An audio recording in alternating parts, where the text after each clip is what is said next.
علیکم۔ آج ہے جی ہمارا لیکچر نمبر 3 اور اس میں آج ہم پڑھیں گے جنرلائزیشن اینڈ ایبسٹریکشن۔ جنرلائزیشن کیا ہوتا ہے جی؟ Abstraction help us to identify the details that are relevant to solving the problem. Abstraction پہلے دیکھ لیں اس کے اندر کیا ہے۔ Abstraction help us learn to identify, یعنی ایبسٹریکشن سے آپ یہ سیکھتے ہیں کہ آپ نے پہچان کرنی ہے کس چیز کی، اس تفصیل کی، اس ڈیٹیل کی، اس معلومات کی that are relevant to solving the problem, جو کسی مسئلے کو حل کرنے کے لیے متعلقہ تفصیل ہے، ٹھیک ہے۔ یعنی ایک پرابلم ہے، اس کو حل کرنے کے لیے جو متعلقہ ڈیٹا ہے بس اسی کو آپ نے دیکھنا ہے، ignoring the detail that are not relevant to the problem, ٹھیک ہے۔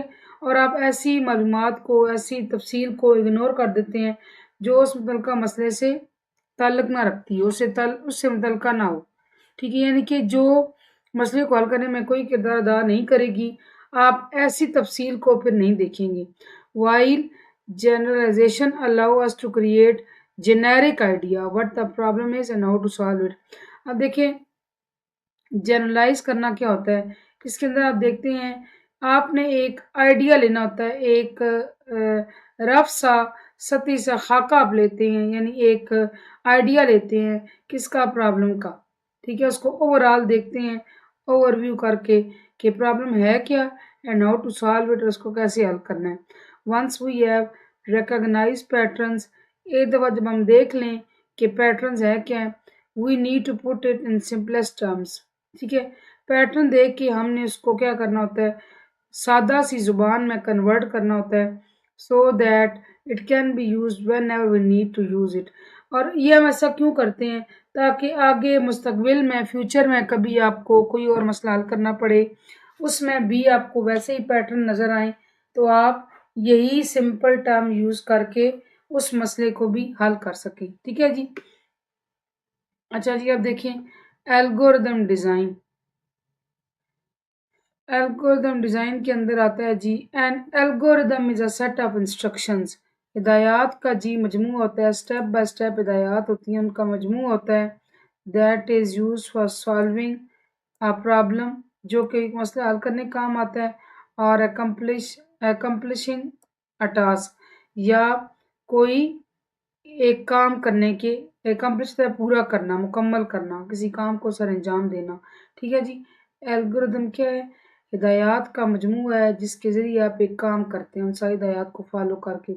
ان سمپل ورڈز، سادہ زبان میں وی کین سے دیٹ، ہم کہہ سکتے ہیں algorithm is a set of is a sequence of instructions اور اسٹیپس، یہ کچھ مرحلوں کا مجموعہ ہے، that can be followed by human, جس کو کمپیوٹر بھی دیکھے گا اور انسان بھی، یعنی کہ وہ الگورتھم آپ انسان کے لیے بھی لکھ سکتے ہیں، کسی ہیومن بینگ کے لیے بھی، اور مشین یعنی کمپیوٹر کے لیے بھی لکھ سکتے ہیں، ٹھیک ہے۔ اب اس کو اسٹیپس کو کون فالو کر سکتا ہے، کمپیوٹر بھی اور ہیومن بینگ انسان بھی۔ To complete a specific task, کوئی کام کرنا ہو تو اس کو ہدایات کو پورا کریں گے۔ اب سمپل ہدایات کیا ہو سکتی ہیں، گھر کے اندر فار ایگزامپل آپ کی مدر آپ سے کہتی ہیں کہ مجھے پانی لا دیں، اب یہ ایک انسٹرکشن ہے، ہدایت ہے، ٹھیک ہے۔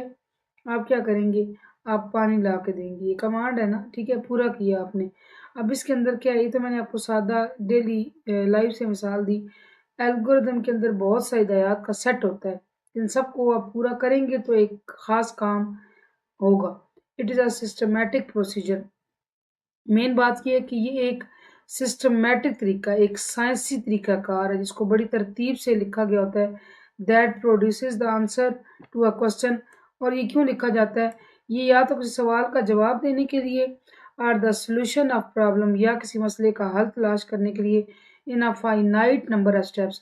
اب جو اس کے اندر ہدایات لکھی ہوتی ہیں، مرحلے لکھے ہوتے ہیں، اسٹیپس لکھے ہوتے ہیں، وہ فائنائٹ ہوتے ہیں، محدود ہوتے ہیں، یعنی کہ یا فار ایگزامپل محدود سے کیا مراد ہے، اسی اسٹیپ اگر اس کے اندر 10 اسٹیپس ہیں، 100 اسٹیپس ہیں، 1000 اسٹیپ، اب ایسے نہیں کہ اتنی لمبی الگورتھم ہو کہ آپ اسٹیپس پورے کرتے رہیں اور وہ پوری ہی نہ ہو، اس کے اسٹیپس ختم ہی نہ ہو، نہ ختم ہو نہ کام ہو، ٹھیک ہے۔ تو ختم ہو جانے والے اسٹیپس کے اندر، یعنی کہ ایک محدود نمبر آف اسٹیپس کے اندر یہ سارا کام کیا جاتا ہے، اور یہ سارا کیا بنتا ہے، الگورتھم بنتا ہے۔ اب ہم پڑھیں گے کریکٹرسٹکس آف این الگورتھم، کہ الگورتھم کی خصوصیات کیا ہیں، کیا ہونا چاہیے اگر الگو ہم نے لکھنی ہے تو اس کو کیسا ہونا چاہیے؟ Clear and in ambiguous, clear ہوتا ہے واضح، ان ایمبیگوس شکوک و شبہات سے دور، یعنی اس کے اندر مشکوک چیزیں باتیں نہ ہوں جو آپ کو پریشان کریں یا آپ وہاں پہ رک جائیں اور اس کو پہلے سمجھنا شروع کر دیں۔ Each step of an algorithm should be, یہاں آف نہیں لکھا ہوا، should be clear in all aspects, ہر پہلو کے لحاظ سے جو ہے نا الگورتھم اس کو ہونا چاہیے کلیئر، واضح ہونا چاہیے، and must lead to only one meaning, ٹھیک ہے، اور اس ہر اسٹیپ کا ایک ہی مطلب ہونا چاہیے۔ اب اس سے کیا مراد ہے؟ اگر ایک اسٹیپ کی ایک لائن کے ایک سے زیادہ مطلب نکلتے ہوں تو آپ کیا کریں گے اور کیا چھوڑیں گے؟ تو پھر یہ آپ کے لیے مسئلہ بن جائے گا۔ ہیومن کے لیے اگر مسئلہ بن سکتا ہے تو obviously مشین یعنی کمپیوٹر بھی کنفیوز تو ہو ہی سکتا ہے۔ اگر یہ well defined inputs of an algorithm should be well defined, دیکھیں آپ نے الگورتھم کو ان پٹ دینی ہوتی ہے اور آؤٹ پٹ لینی ہوتی ہے، ان پٹ اچھی دیں گے تو آؤٹ پٹ اچھی ملے گی نا، ٹھیک ہے، یعنی اب یہاں پہ یہ کہا جا رہا ہے کہ جو آپ الگورتھم کو ان پٹ دیں گے وہ ویل ڈیفائنڈ، ان کا کوئی مطلب نکلتا ہو، بامعنی ہو، ٹھیک ہے جی۔ پھر ہے ویل ڈیفائنڈ آؤٹ پٹس، the algorithm must clearly define what output will be and it should be well defined as well۔ ہم نے اوپر پڑھا کہ ان پٹس کو ویل ڈیفائن ہونا چاہیے، اسی طرح آؤٹ پٹس کو بھی ویل ڈیفائن ہونا چاہیے۔ اب اس سے کیا مراد ہے؟ دیکھیے ان پٹ تو ہم دے رہے ہیں، اس کی تو ہم ذمہ داری لے سکتے ہیں کہ ان پٹ صحیح ہونی چاہیے۔ آؤٹ پٹ کی ذمہ داری ہم کیسے لیں گے؟ آؤٹ پٹ کی ذمہ داری آپ ایسے لیں گے کہ جب آپ الگورتھم لکھیں گے تو آپ کو بھی پتہ ہونا چاہیے کہ میں نے اس سے کیا رزلٹ لینا ہے، کیا نتیجہ نکلوانا ہے، کیا کام لینا ہے، وہ کام آپ کلیئرلی ڈیفائن کریں گے۔ فائنائٹنیس، محدود پن، the algorithm should terminate after a finite time، جو ہے نا آپ کا الگورتھم اس کو ایک مخصوص وقت کے بعد ختم ہو جانا چاہیے، یعنی وہ اتنی لمبی نہ ہو یا اتنی وہ انفائنائٹ نہ ہو کہ چلتی رہے چلتی رہے چلتی رہے، ٹھیک ہے۔ آپ نے اسٹیپس جو لکھنے ہیں وہ محدود لکھنے ہیں اور منیمم نمبر آف اسٹیپس آپ نے لکھنے ہیں۔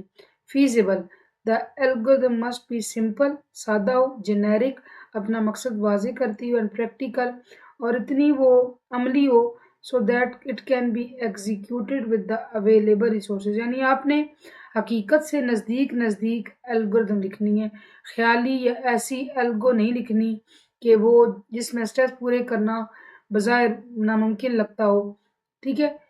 اویلیبل جو وسائل ہیں، جو وسائل مہیا ان سب کو استعمال کر کے الگورتھم اپنا رزلٹ دے دے، یہ بہتر ہے۔